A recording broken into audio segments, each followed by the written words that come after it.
Or we are here live with Brad Colbow. Welcome, Brad. Hello, thanks for having me. Awesome sauce. It's great to have you here. It's been a long time since I declared myself your official rival, and now Yeah. I think I'm going to retire that title. Oh man, who am I gonna fight with? Everybody on the internet.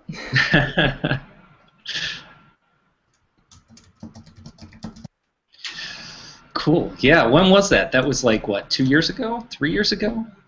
It's been a I believe while. it was 2011. Oh wow. Okay, we're getting old. So my question would be, for you, what are you up to these days? I haven't seen many comic books out of you lately. You used to do comics about UX I and think front-end development. I'm going to. Oops. Well, that was laggy. Cool. So, interesting thing about Google Hangouts is that Google Hangouts on Air requires a lot more loops to jump through to set up than a Google Hangout event. And I kind of screwed that up when I set up this event because I just set up a Google Hangout, which is apparently very different from a Google Hangout on Air. So, we'll see how this format works in the long run. Yeah, But it looks like there's a good 1 or 2 minute delay on the actual feed. Scheiße. All right. Well, that's okay. We can wing it. Absolutely. So why don't you tell us a bit about why you haven't been making comics lately? What are you up to? Oh, the big question. Okay, so there's a couple reasons. The main one is that I just kind of got burned out. I did a weekly comic for about 3 years, and then I stopped doing it for a while, and then I thought, okay, I'm going to kickstart this and do this again, hoping to kind of refine that passion, and it just wasn't there. So I've just kind of been hanging out and spending a lot of time with my family and just kind of refinding my artistic self, I guess. And it's just got some friends looking in the window here.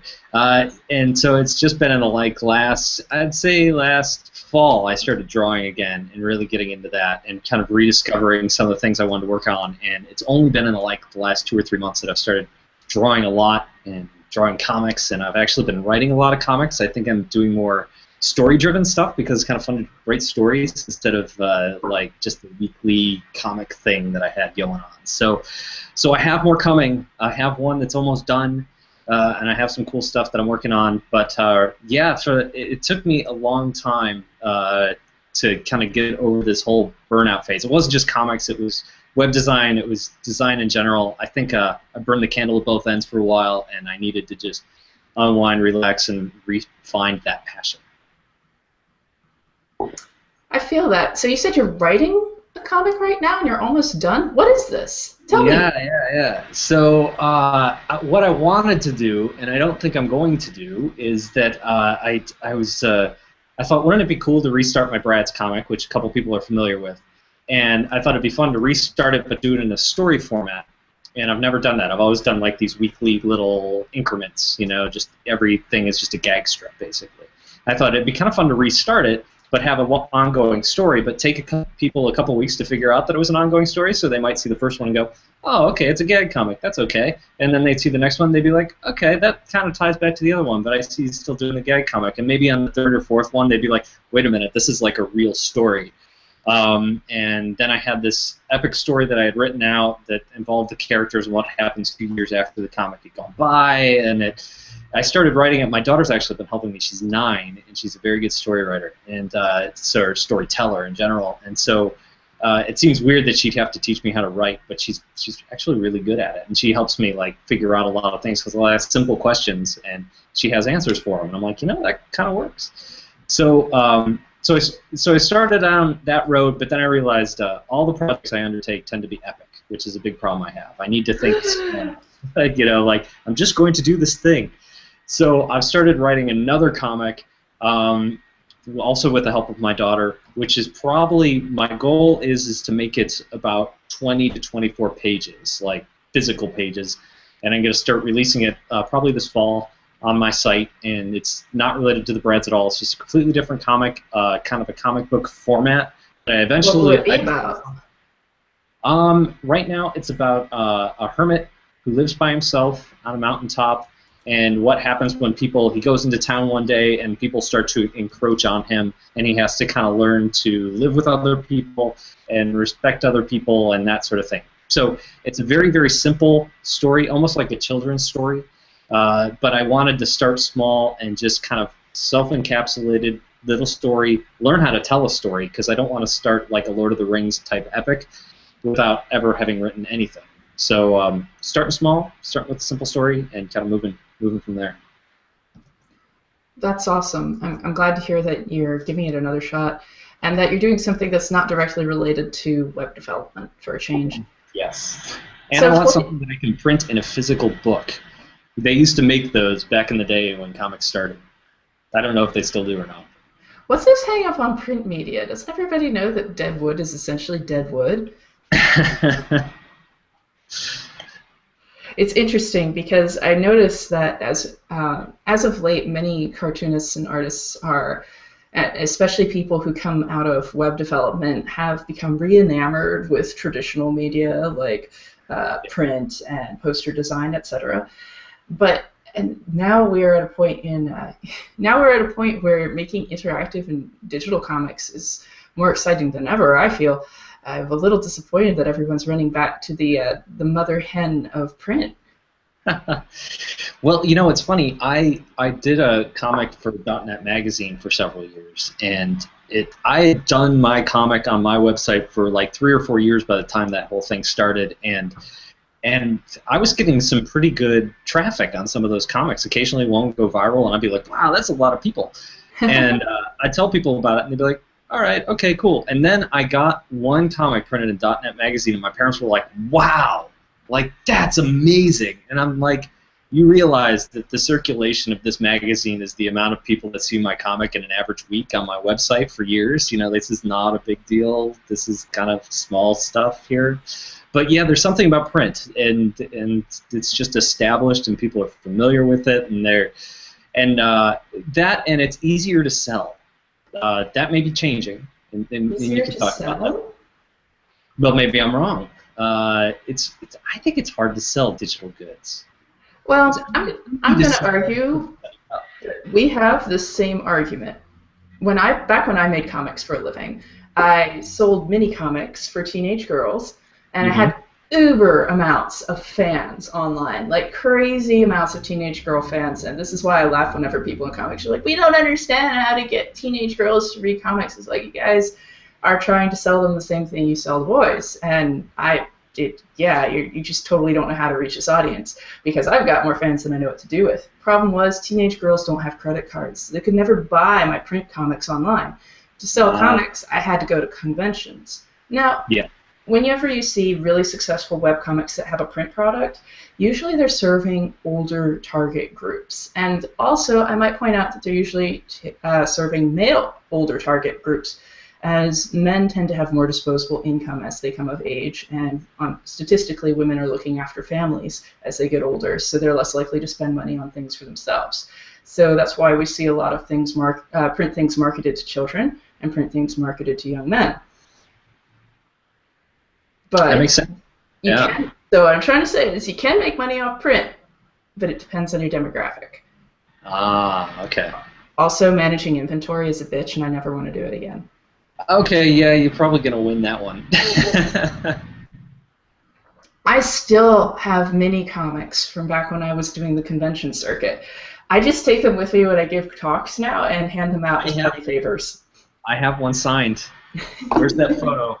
I have a photo of it somewhere on the internet.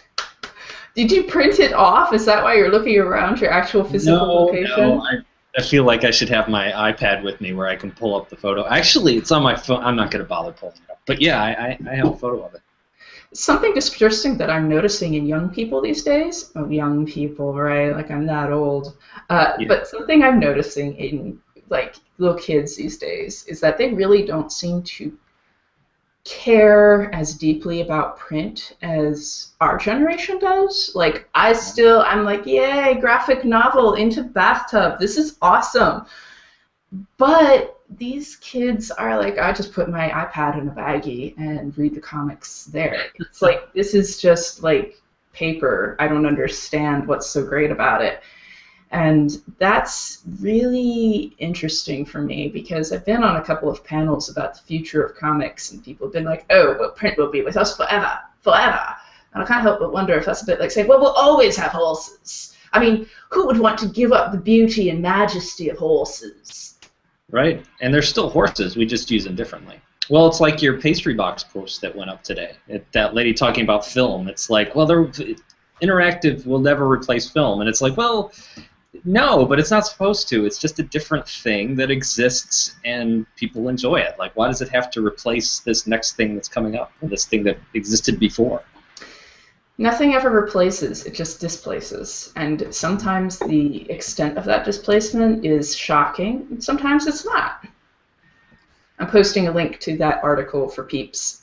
Nice. Because it was awkward. I wrote this thing a couple weeks back, and I was like, I gotta post this somewhere. Where am I gonna post it? And so I sent it over to the Pastry Box because they're pretty awesome, and I've posted with them before. And they were like, yeah, we'll get it up eventually. And they put it live today that I'm interviewing you. So I have two things to promote. It's a juggling act because it's like, Brad's awesome. Hang on, I'll promote this later in the day. Or maybe tomorrow morning. But anyway, you're more important than plugging my own article. Thank you. Yeah. What was I totally lost my train of thought. But it was something along the lines of film and replacing and prints and all that fun stuff. Oh my god. Oh wait. Film and replacing prints. So yeah, this was weird. So to fill everyone in who can't stop and go read the Pastry Box article, I was on a flight back from Paris recently. It was kind of a miserable flight because I was on this big Canadian Air. They had 10 people across in the berth. And you got to squish people in pretty hard to get 10 to fit. Most airlines only do 9 tops. But this one was 10. And I was next to this really slight person. And I was very like, why did I have to share this seat? I sat in the back so I would have an extra seat next to me. And I didn't talk to her for the entire flight. I feel like a total heel for it. But as we were getting ready to leave and we were all repacking because we're going to start our final descent, it's like, oh, she's a filmmaker. Interesting. So I told her, oh yeah, I do like interaction design online. And she launches into this discourse about interactive. Everybody always talks about how interactive is going to kill film. That's so wrong. Film will never die. Film will always be with us because, it's like this curated story, linear story experience that you're taking people on. And she does all this, and I was just like, I'm not arguing with you. Sure. And then she gets to the end, she's like,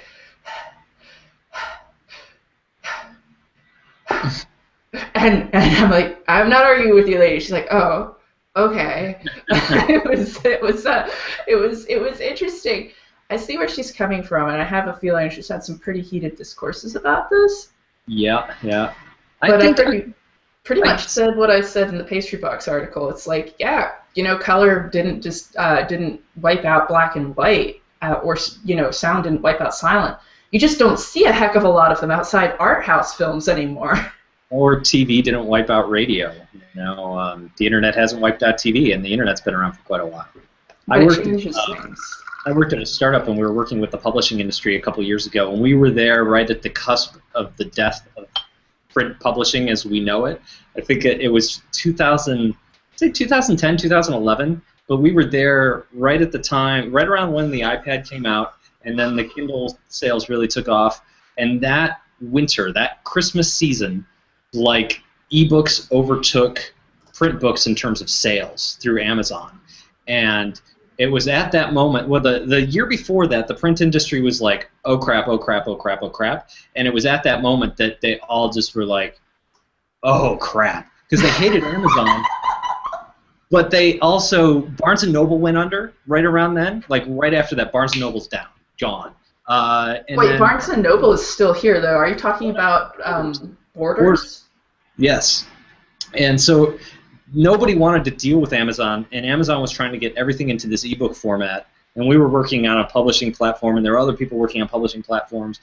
But they all realized at the same time, once ebook sales crossed over print book sales after the holidays, they realized they had no choice. They had to run to Amazon's arms. And they had spent the previous couple years trying to cultivate these ecosystems of their own to compete with Amazon, but it was like too little, too late, and it was a mess. And it was just fascinating to be like on the ground floor of watching, like it was like watching the Hindenburg burn. You know, it's like, wow, look at those are the people we were going to sell to, and they're all, oh my, this is not good. And then the startup ended up running out of money, and you know, but it was a fascinating thing to kind of witness firsthand. And if you have seen, say you're a movie person, and you've seen that happen to music, you've seen that happen to books, and you're just looking at this, I think movies are going to go strong for a long time. There's a lot there. But to be in that seat and see this happen to all these other old industries, I would be kind of defensive about it, you know, because that's probably something that people ask, like, isn't that the same thing that happened to music, isn't that going to happen to you, you know? I think movies are a different animal, but still, I can see where you'd be defensive if that's your living, what you do. Yeah, it's pretty scary out there, but at the same time, as these things are being reshuffled, change always hurts. Change is never fun. Change isn't happy for anybody. So at the same time, change does mean new opportunities. It was interesting because she was talking about how interactive, you know, people are always, interactive is going to kill cinema.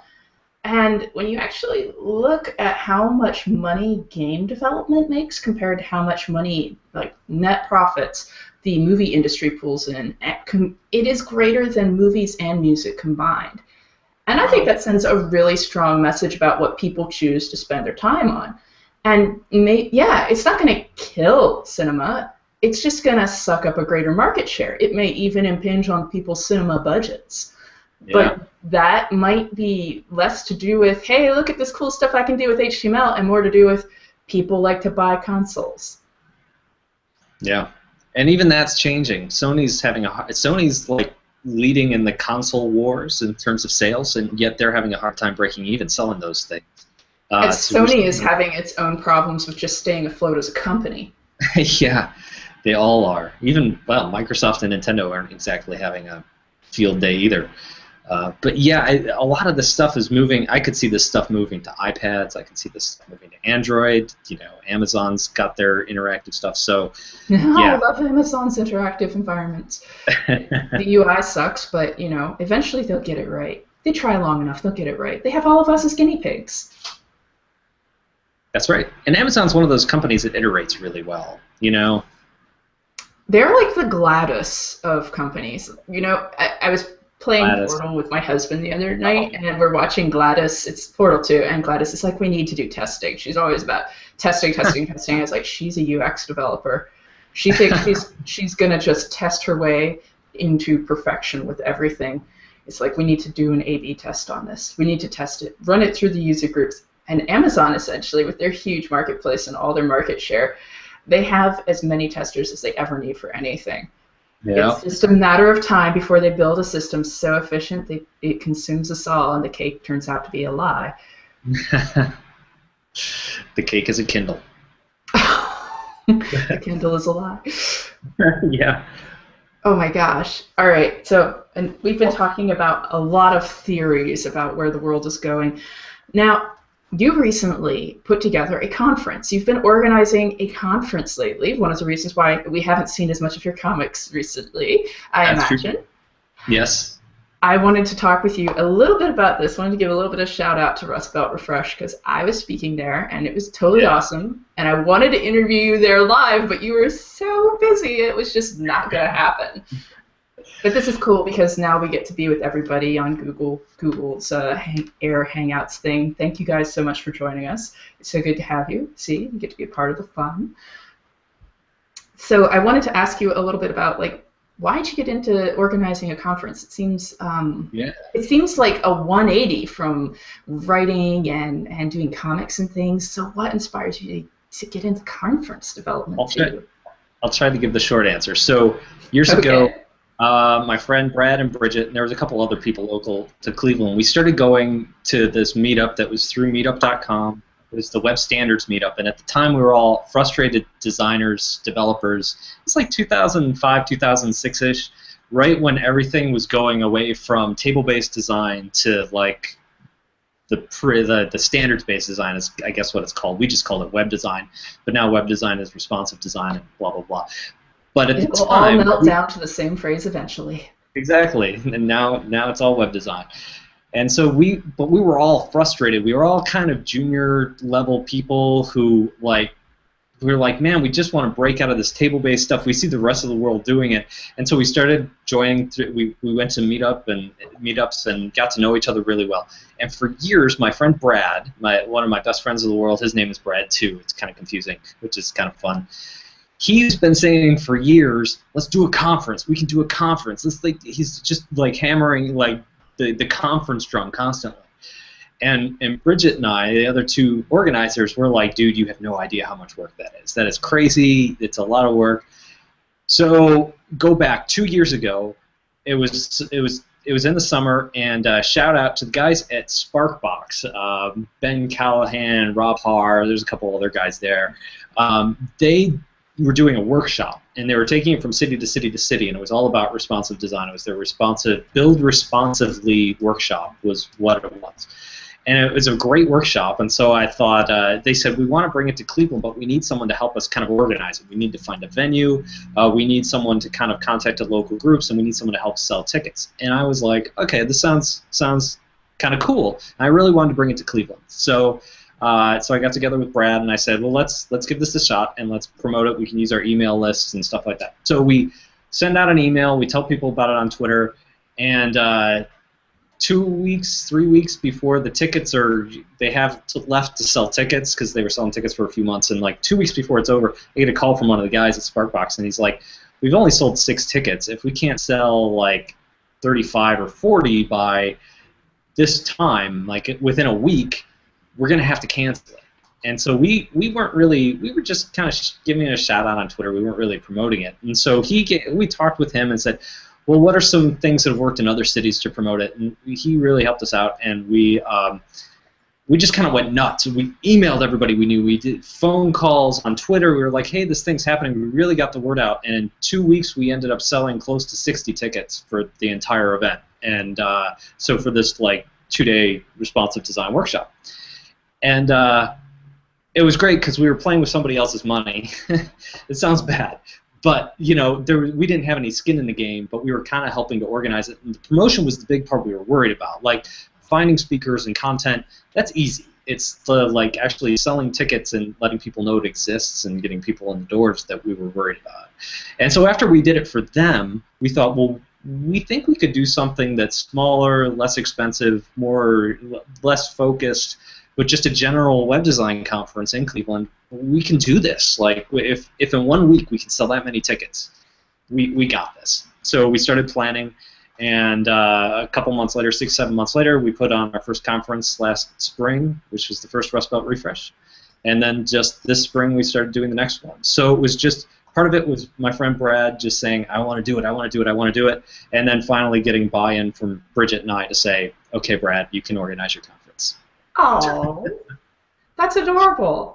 And it was a really nice conference, too. I had a great time there. And, you know, Cleveland's actually kind of an unsung gem of the American Midwest. Cleveland is awesome. And it's one of those things where if you just, Detroit is the same way. Like, if all you hear about is, like, the negative stuff that comes out of there, like, oh, houses are being demolished and this crazy stuff's going on, you're like, oh, man, that's a terrible place to be. But if you actually come to the city, you're like, wow, this is pretty cool. I got to go to Detroit last year. They invited me to their refresh group, and it was the same way. Like they took me to I forget what building it was in, but some like corporate headquarters downtown where all the stuff is going on, and they were like, oh, this is downtown Detroit. I was like, Detroit's a beautiful place. Like, why does it get such a bad rap? So I think it's just, there's a lot of cool stuff going on in any major city, and you just have to find it. You just have to kind of get past the headlines of the bad stuff that people talk about. Yeah, Cleveland's one of those cities.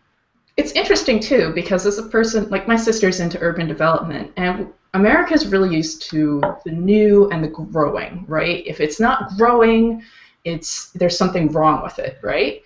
Yeah. But there's also a lot of opportunity when a big city shrinks because, number one, you've got structures you can preserve, and number two, like you have spaces that you can now convert into recreational areas. For instance, in Portland, they've ripped up a highway running along the waterfront and turned it into a long park. And it's wonderful. They have festivals down there all the time. If we were constantly growing, like like New York does, we wouldn't put anything useful there for like the community good. Right. So, commercialized. So if your idea of, like, oh, it's the end times, they're taking down buildings, yeah, I mean, then those areas look horrible. But if you think, well, the makeup of these cities has changed, so the city is now changing to respond to that, it's not so bad. There's a lot of opportunity to make a really useful, beautiful place for humans there. Yeah, a couple of years ago when I was traveling, I went to like D.C. and Boston and some of the larger East Coast cities, and they're beautiful and they're great places. But what blew me away was how new they were. Like there's just new everywhere, and you just walk down the street, it's new skyscraper. And Cleveland, it right as all those other cities were growing in the last like 30 years or so, Cleveland was starting to regress. And so what you end up having is reusing the space that exists. So there's a couple new skyscrapers there, but what you end up having are all these beautiful old pieces of architecture from the turn of the last century and into the 1920s and 30s even. Well, not so much the 30s, but like early 1900s. This beautiful, beautiful ornate architecture is everywhere in Cleveland, and that was because we never had the opportunity to rip it down and build something new, because that stuff was ugly in the 1960s, but we weren't ripping it down in the 1960s and 70s. And so now we have all these amazing pieces of architecture everywhere around the city, and as the city starts to go up again, the atrium is a perfect example. Yeah, like we had all our guests stay, or our speakers at least, stay in, we call it the old arcade, and it was built. You studied up on it. It was built in like the late 1800s, and it's just glass and metal and huge and beautiful, and yeah. From an era when America was trying to imitate European opulence. Yeah, so it's actually based on an Italian design, and it's just golden inside. I just got back from Europe, and I'm like, oh wow, you don't see this in America. That's inspired by, yeah. It was gorgeous. So anyway, it's a pretty cool place. I was happy I got to go there, and you guys had it in the library, and they were just so nice, and the library had this cool make space, so I thought it was a really, really exciting thing to do. Cool. So one other thing we talked about while I was there was you mentioned that you're working on a set of videos. Are those still in the works? How are you doing on that project? Several are done, and I'm working on. So tell us what they are, Brad. All right. So it's about the history of the internet, which is completely. It sounds like a left turn from anything else I've ever done, but several years ago. This sounds right up your alley. Kind of. Yeah, it is. Several years ago, I was working on an ambitious project. I was thinking I should write. I was doing the comics, and my name was starting to get out there and stuff. And I thought, well, what's the next step? What does everybody else do, like when their name gets out in the web design community? And I thought, well, I'm supposed to write a book. This is what people do. And so I thought, well, I can't just. I don't really like writing. That's probably a bad idea. So I thought maybe if I wrote a graphic novel, like how to write HTML, and did like a beginner's guide, and it was like a graphic novel, maybe that'd be cool. And then I thought, it would take me 5 to 6 years to do it because I'd have to write it, which I'm very slow at, and then illustrate it, which I'm also very slow at. So I thought that's a terrible idea. And because HTML would completely change over that time, and I'd have to rewrite and redraw parts, and then it would change again. So like, what if I did a history book? Because history doesn't really change because it's in the past, and I do like a graphic novel that's a history of the internet. Cool, love it. Start researching it. And I'm reading up, and I'm writing scripts, or trying my best to write scripts, and kind of illustrating before I had the scripts done, which is a bad idea whenever you're doing comics. And every time I started in on it, like seriously, I'd go a week or two, and then I'd be like, oh man, this project is huge. This is going to suck up like years of my life. This is too big. I can't do this. This is crazy. And I'd let it sit on the side burner for a couple weeks or a month or two, and then I'd be like, man, I really want to do that project. So I'd go back and I'd keep researching, I'd keep going, and so I have since I didn't know where to start and I wanted to write a long narrative, I ended up focusing on parts that I was interested in, like where did email come from? Okay, I'll write this part on email. Where did the first servers come from? Okay, so I'll write this up on the ARPANET and how the ARPANET works. And I'll write this over here on how search engines work. And so I have all these little modules of history strewn about, but none of it's tied together. And so every time I restarted, I'd research a new part and draw a part of, or not draw, but write out the script. This is a long part. So I fast forward, I kept starting, failing, and then this fall I was writing a talk for. I haven't spoken in 2 years anything. I used to do some speaking as you do, and it's been a couple of years, and so I thought I'll do something small to get my feet wet, and so I made a little lightning talk. And at the same time, I upgraded to Adobe's new Creative Suite, the whole package where you pay monthly, which I had been resisting for a while. And it came with video stuff. And I read somewhere somebody said, "Hey, if you're doing a conference talk, you should record yourself doing it, like in a video, so you can actually see yourself do it, and you'll be able to see your eccentricities and weird stuff, and you'll be able to do better or something." And so I thought I'll do that with my little 5-minute lightning talk. And as I did it, I started doing it better and better and faster, and then I thought, well, if I could just edit out these spaces and add images in between, and as I started piecing it together, I thought, I should just post this on YouTube as its little, like, 5-minute thing about branding. Do you have a URL for it? Hold on, I do. Actually, if you just look for, if you Google Mr. Brad Colbow, or even look in YouTube for Mr. Brad Colbow, you can see it. I don't have that video. I never finished that video, but instead I thought, because I was kind of half writing it and half recording it, and then I realized I have all these scripts lying around from this history of comics, or this history of the Internet Comics Project, and I was like, you write I write comics the same way I write videos, which are like one sentence at a time, little chunks to go in boxes with images, and I thought, instead of writing comics, I should just put all these in videos so I have a place to keep them. And so I did this like fast-paced little 4 to 5 minute video segments about the history of the internet, and I posted them on YouTube. I'll post it. I'll post a link to my YouTube channel after this because I don't want to go searching for it now. Yeah, there's 4 history videos on there, and I've also been doing like some video blogging to kind of get used to it because I know nothing about video, nothing about sound, nothing about lighting. And now that I've kind of gotten my feet wet with the history videos, the next step is I want to do a coherent history of the internet from beginning to end. So I'm writing that. I have the first 2 episodes kind of pieced together, which the first one's kind of about early networks and some of the ideas around them, and then next episode's about like NASA and the ARPANET and defense spending in America during the Cold War and all that, where the internet actually came from and all that fun stuff. So I've kind of pieced these things together, and right now what I'm debating is my videos are mostly my head talking, and what I'm thinking about doing is doing an animated approach, which is where my stuff gets a little too ambitious. But I also want to kind of take these things and turn them into courses as well, maybe throw them on Khan Academy or something like that, so they don't just exist on YouTube as history things, but actually have some kind of relevance that can be taught. So that's kind of where the idea is sitting right now, and I've been taking this in a smaller chunk of like, hey, this is one 5-minute video is so much easier to do than saying I'm going to write this huge long series on the history of the internet.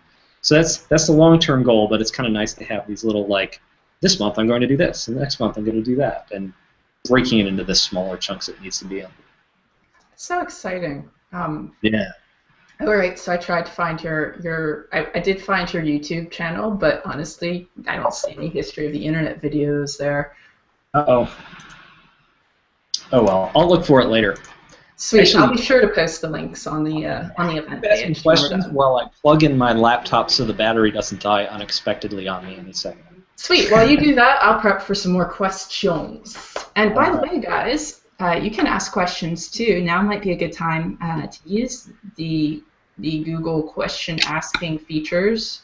I don't know exactly how you do that, but post some questions either on the page or using whatever thing they give you to ask questions, and we'll do our best to answer them. You can also totally tweet under the hashtag #InfiniteCanvas, and we'll get that too. And if we could fit in a couple of questions for Mr. Brad, that would be most awesome. In the meantime, I've got questions of my own right here. So why did you start making comics originally? And do you feel that your comic skills have given you an edge at work? Ooh. I started drawing. I drew comics when I was a kid. I used to draw. I was really into Nintendo games back in the day, and so I drew. My friend and I made video game magazines where we just staple like pieces of paper together, like notebook paper, and we drew video game magazines. And my favorite part was, well, we were copying Nintendo Power, which is the video game magazine we had as kids. And my favorite part was there was a comic strip in there called Nestor, or it was Jack and Nestor, or I'm probably messing it up. But I ended up drawing all the comics for the video games, and then we'd make up our own games and like we'd publish them. It was really goofy kid stuff. So I drew comics like when I was a kid. When I was in high school, I actually met a dude at summer camp who's now, his name is Aaron Archer, and he's now the lead designer for the Transformers toy line. Who knew?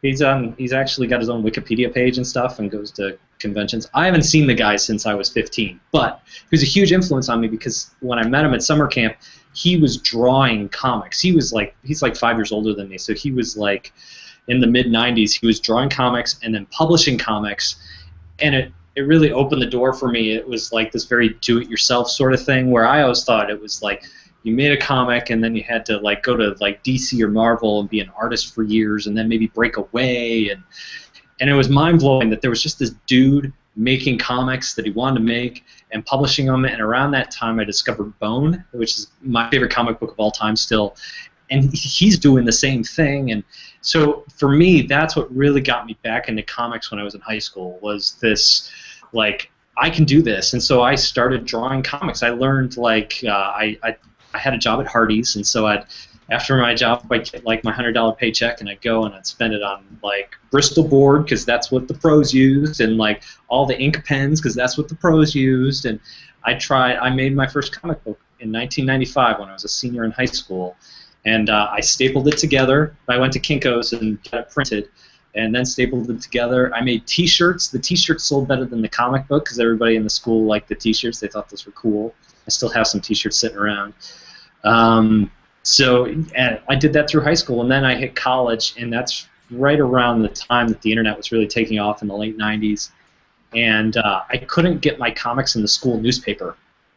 And it was very frustrating because the comics in the school newspaper were terrible. Mine were terrible too, but like these were really bad, and I was like, why can't I get my comics in there? So I had a journalism class, and it turns out there were a lot of disgruntled journalism students who couldn't get their stuff in the school newspaper. And they were all in this journalism class, and they were all frustrated, and so they started this online thing, just this website that was kind of a humorous thing. It was called The Shrubbery, which is a Monty Python quote. And I may have just given it away. My comics are still on that site. And so I met them, and they were frustrated that they couldn't get into the student newspaper, and I was frustrated that I couldn't get into the student newspaper, so I was like, let me draw comics for you. And so back in like 2000, that was my very first web comic, was drawing comics with these guys and posting it on their website. And again, it all came down, that's what blew my mind about the web, is that it all came down to there are no gatekeepers. I don't have to answer to anybody. I could just make my thing, I could post it on the web, and people could read it or not read it, and there was no hassle. It was just pure art, post an image, you're done.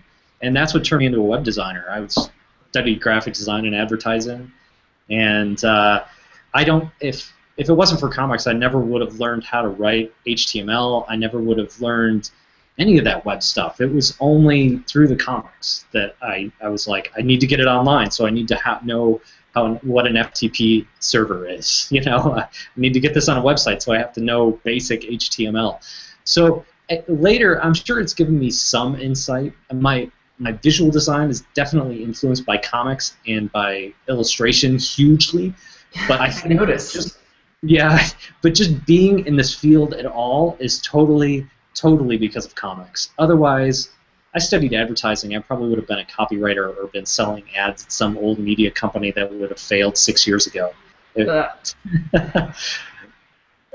Yeah, so that's how I got into comics in 1 minute. And then I've been doing web comics. I took a couple of years off, and then I got back into it.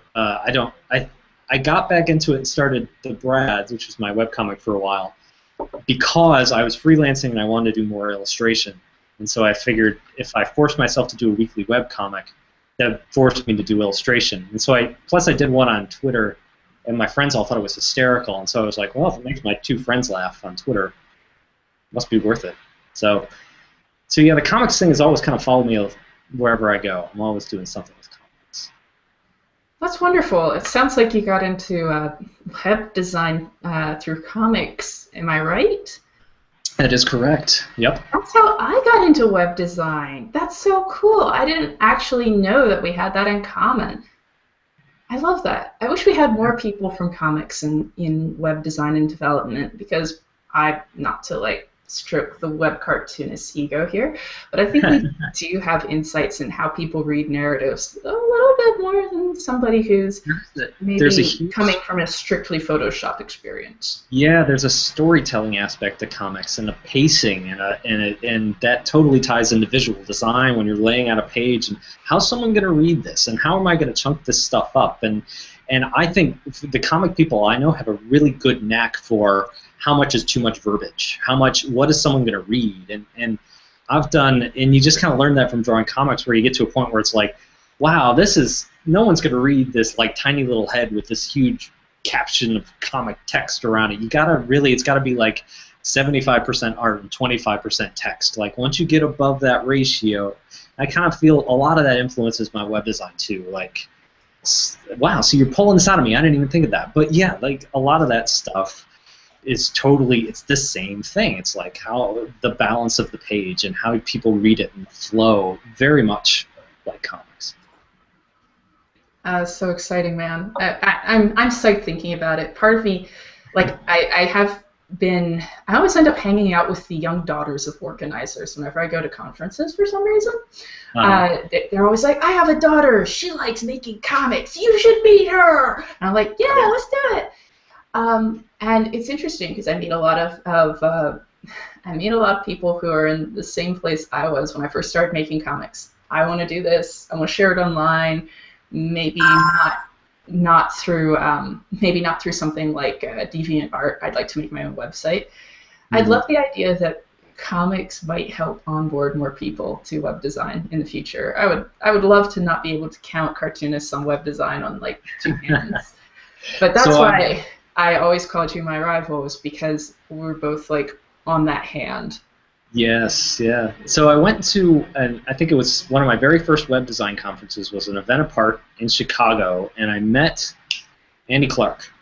And and he had talked, and his talk was about, he worked in a comic book store back in the day, and his talk was about, I forget what the talk was actually about, but he talked about Watchmen a lot and the storytelling aspect of it, and how like it just how the story was told and how fantastic it was, and it was a big part of his talk. So afterwards, at the after party, I went up to him and I said, "Oh man, that was such a great talk. I got into web design because of comics." And he said, "You wouldn't believe how many people come up to me and tell me that after that talk." Like, so I think there's a ton of us. And it's not just, maybe not people creating comics necessarily, but a lot of people who are reading comics, who are into comics, and then just kind of naturally fall into the web design. Fascinating. I didn't know that there might be such a silent majority. Speaking of comics, what comics are you reading right now, if any? What am I reading right now? Okay, so I just finished reading, actually I'm almost done there because there's 2 books. One is called Boxers, and I forget the name of the author. I should have thought ahead better. But he's of Chinese descent. I think he's in America now. And because his first book was called American Born Chinese, which is really good. He's just got a great way with dialogue. And his latest book, he's got one called Boxers and one called Saints, or no, it's not Saints. But it's a 2-book volume book. And the first one, which is the one I've actually read through, is about this boy in China, rural China, right before the Boxer Rebellion, and how the people outside of the cities in China were rising up against all these Westerners coming in, trying to make money and trying to Westernize their civilization, and rebelling against the religious influences and the business influences, and it's very steeped in Chinese mythology and stuff like that. And it's a fascinating book. And the second book is it's from the perspective of this boy who joins the Boxer Rebellion. And then the second book is from the perspective of a little girl who was turned over to who's a Christian. She's Chinese, but she was a converted. Is that the word? Yes, she converted into Christianity, and it basically tells the same story from her narrative. And so it's fascinating, and their narratives overlap a little bit. So it's a fascinating group of books. I'll have to look up the author and post them in show notes or something after this. So that's what I've been reading lately, and those are very good. From a comic book kind of ongoing standpoint, I haven't bought anything since Amazon bought Comixology. It's not because I'm protesting; it's just because it's a pain in the butt. But before that, I was reading Hawkeye, which is a Marvel comic, which sounds like a superhero comic and kind of is, but the storytelling's phenomenal. And the other one that I was reading on a regular basis was called Saga, which is really popular and really well known. It's an Image comic. Yes, you found it, Boxers and Saints by... That was thanks to Anton. Ah, nice. He's good like that. Thanks, Anton. Anton Peck, another one of those handful of people. Yes. So those are the things I'm reading regularly. I'm trying to think of what else I've read in recent months. I picked up another Image comic, and I've only read the first two. It's called Sex Criminals, and it's fantastic. It sounds really nasty. It kind of is, but it's also a really good story. What from Image Comics isn't in some way really nasty? Yeah. I got a humble bundle with a whole bunch of Image comics in it a couple weeks ago, and I haven't read through all those yet. There was one, I think the Manhattan Project was part of that. I've read some of that. That's a good one. So yeah, there's a lot of really good Image comic stuff out there. That's kind of, a lot of it borders on superhero-y stuff, but it's not your normal take on things. Image Comics has changed a lot from when I used to read Gen 13 when I was a 12-year-old. Back in the olden days, it was all superhero, and now we're seeing more and more. They're kind of getting a little bit more like Vertigo, which I'm happy to see. It's nice to see something that's not superhero and not all comics. Yes, yeah. I totally agree. When I was reading Image Comics as a kid, it was all about Spawn and Youngblood and Savage Dragon and all that stuff. I guess Spawn's still going. But yeah, it's all, and they were awful superhero comics. They were beautifully drawn because it was a bunch of artists who came over from Marvel. And I remember going to I was just a kid, so I'd go into the comic shop, and all the adults, the 20-something dudes who'd hang out there and drink beer and look at us funny when we walked in there. They were always like, "Oh, Image Comics, they don't know how to tell a story, blah blah blah blah." And we're like, "Yeah, but it's so pretty." That's all that matters. Gen 13 was written for the MTV generation, and I loved it more than I loved X-Men because X-Men had Rob Liefeld and a bunch of melodramatic soap opera stories going at that time, and Gen 13 was fun and bubbly and colorful, and they just weren't taking themselves very seriously, and I loved that about it. Yeah, I never read that one.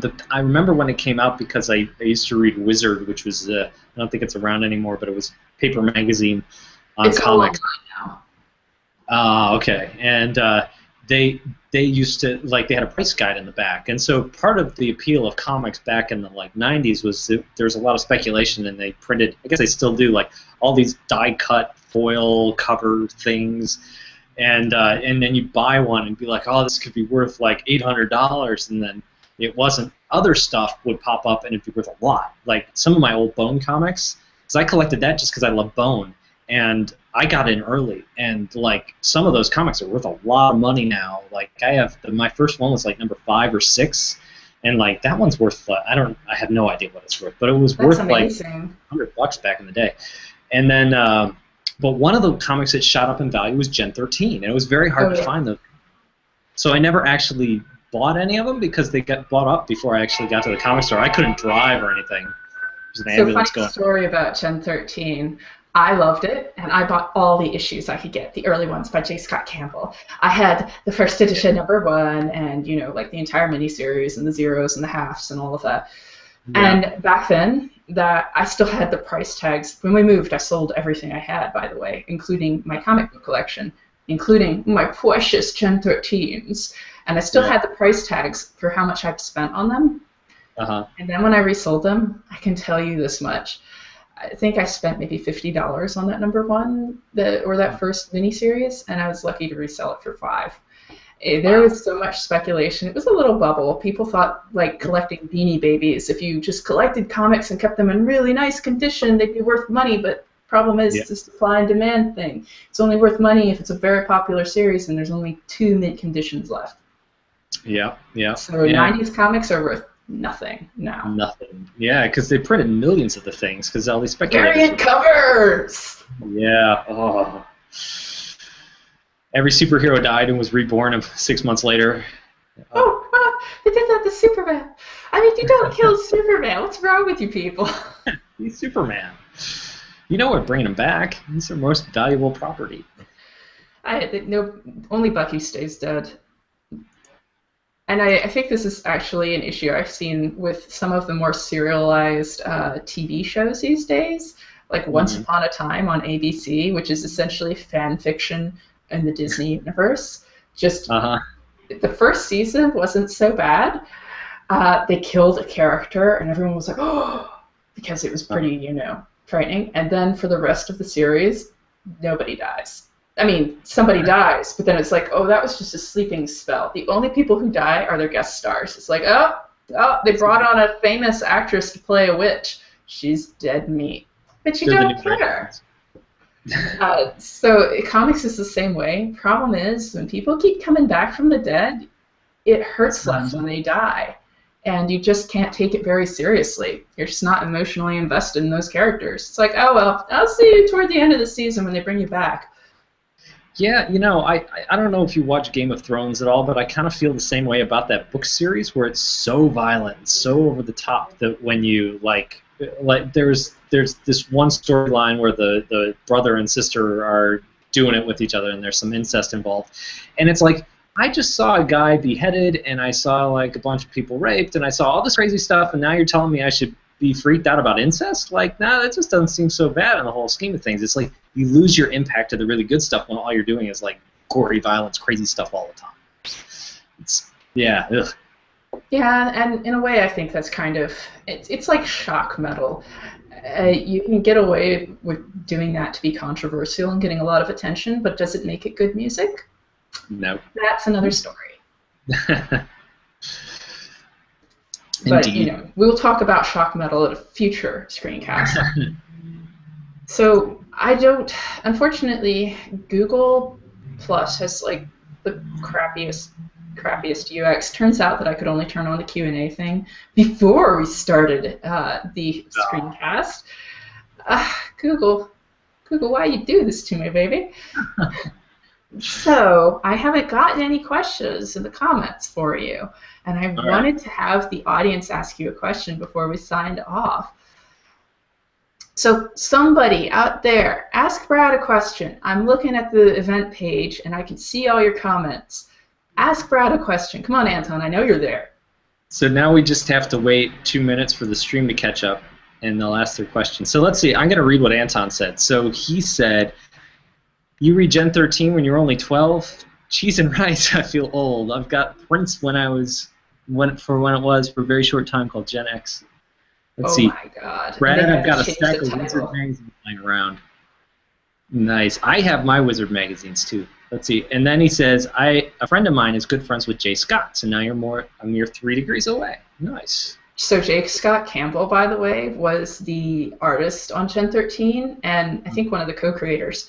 But point is, he went on to do things like Change Your Girl. I stopped reading the series when he left it, but he was terrible when he did Gen 13 at drawing women's hips.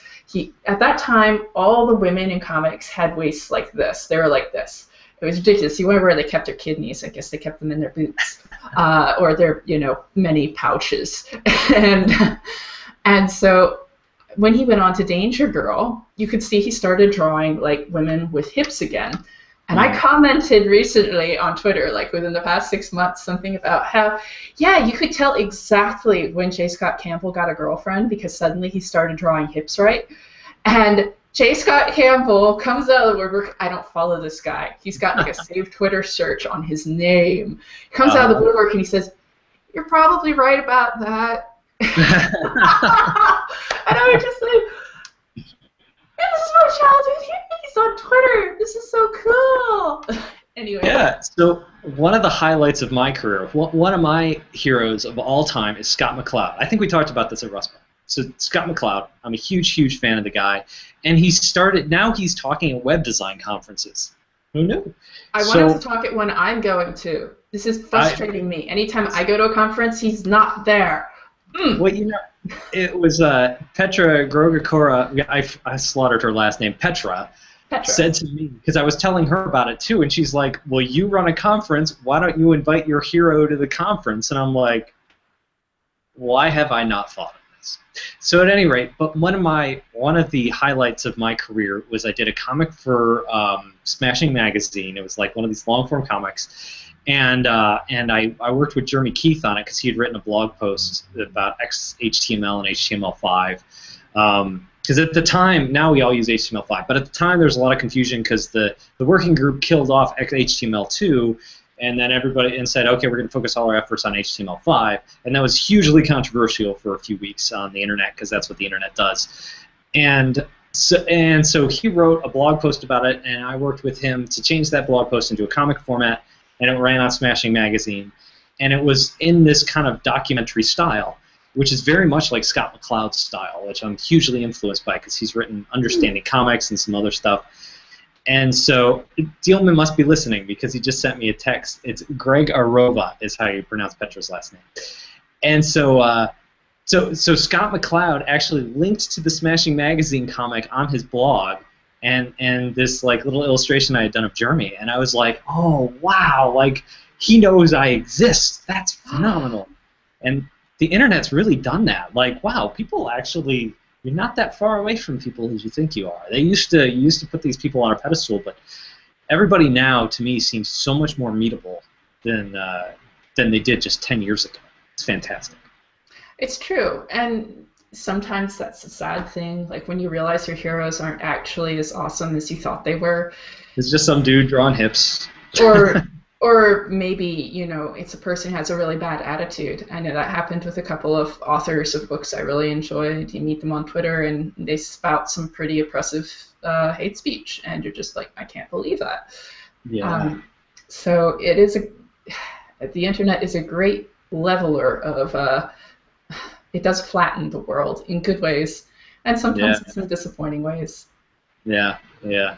But I love how it just back when I made comics, I loved how it brought me so close to my fans. Like, I was able to actually have conversations with the people who read my comics, and that had never happened before in, like, the history of humankind. You would need, like, a fan mail box where you'd have to get the letters, and then you'd have a letters column. Anyway, it was so cool to just be able to be on Facebook and have people doing a little running commentary about your comics. The weekly comic was such a great way to gauge what was going on, like, because there were some that I would do on web design and some that were general tech, and sometimes it was funny because you could really get good feedback going on a weekly basis with people, and sometimes you'd know like if a comic just didn't work, like no one would comment on it. But if a comic really hit a nerve, like you just see it ripple through like the community in weird ways. And there was one that I didn't think much of, but I did it on climate change, and it was just this throwaway. I need a joke to tell. I had a joke to tell about climate change, and I threw it out there, and I was blown away by the amount of comments I got, like negative comments about. Like, I knew that there were people who didn't believe climate change was a thing, but I thought those were just, you know, like this just weird off-branch of people. Crazy other. Yeah, exactly. And it turns out that that's a lot of people who don't believe in science. Because the way I'm getting political, I shouldn't do this. but We're political here all the time. Don't worry all about right. it. So what blew me away was that the whole issue is that you have a bunch of people in academia doing research saying climate change is real, and then you have a bunch of corporations who have a vested interest in spending money to say climate change is not real. Like, which are you going to believe? Which studies are you going to think are true? I'm putting my money in the ones who don't have a lot of money to spend on research, as opposed to the ones who are trying to save money by spending a lot of money on research. Spin So at any doctors. rate, so I assumed that this was just this weird political offshoot thing. So when I got all these comments about people just going after me, it was like hardcore, like hate mail. And I wouldn't say hate mail. Well, hate comments on my blog and on Reddit and everywhere. But it's just fascinating to see that stuff happen because there's things that you just don't even know exist until you hit a nerve with somebody and they go nuts. Same thing with the web design community, or I'd write something and it would have people would start reading into it like it had some kind of meaning that it didn't have. I did one comic about Twitter used to go down all the time. You probably remember this, like twice a day. And whenever it went down, they had the fail whale, which was a bunch of birds holding up a whale with strings, which is a really cool illustration. And so I drew this comic about, it was basically like the point of view of someone just hanging out in an urban environment in a city when the whale was dropped on them. And so you don't know really what's happening. You just see this shadow over these buildings, and then you see like one of the characters looking up confused, and the shadow slowly creeping up on him as his face gets more and more scared as it zooms in, and then you see this whale collapsing on this large urban environment and destroying buildings and stuff like that. And the last panel cuts to these birds all arguing with themselves over who dropped the whale, and one of the birds said, "Don't look at me like that. You all know the front end is heavier than the back end." And I was referring to the whale, and everybody thought I was talking about like front-end development is harder than back-end development. And there was this huge debate raging in my comments about like, well, actually back-end development is more complicated just because you're a front-end developer. I was like, that's not what I meant. It was just a joke about Twitter and the heaviness of a whale and just, but yeah, community, blogs, awesome, cool stuff. Wow. Well, it's interesting, and I will leave this on this note, that the interesting thing is, for all the debates that these cartoons and comics can engender around them, I've noticed that in my many long years on the internet, that she who draws the comic wins the argument. No matter what the comments say, comments tend to get blown away, ignored, and wiped out. Very few people 10 years from now are going to read an entire list of 10-year-old comments, but they're going to read your comic. And this happens all the time. If you really want to say something about something, you say it in something that's as easily shared as a comic or a video post, and that's the thing that's likely going to be remembered in 10 years. This is a great power, but it is a scary power as well, as thank goodness we have a lot of level-headed people making comics that are popular, but not always. Yeah. So do we have any questions? I need to get going here pretty soon. Nope. Anton. Apparently, I've asked you all the most awesome questions ever. Thank you, Brad. You've been great, and we're so happy to have had you here. All right. Thanks for having me. I'm looking forward to this going up. My wife even said she might watch it, which is kind of cool.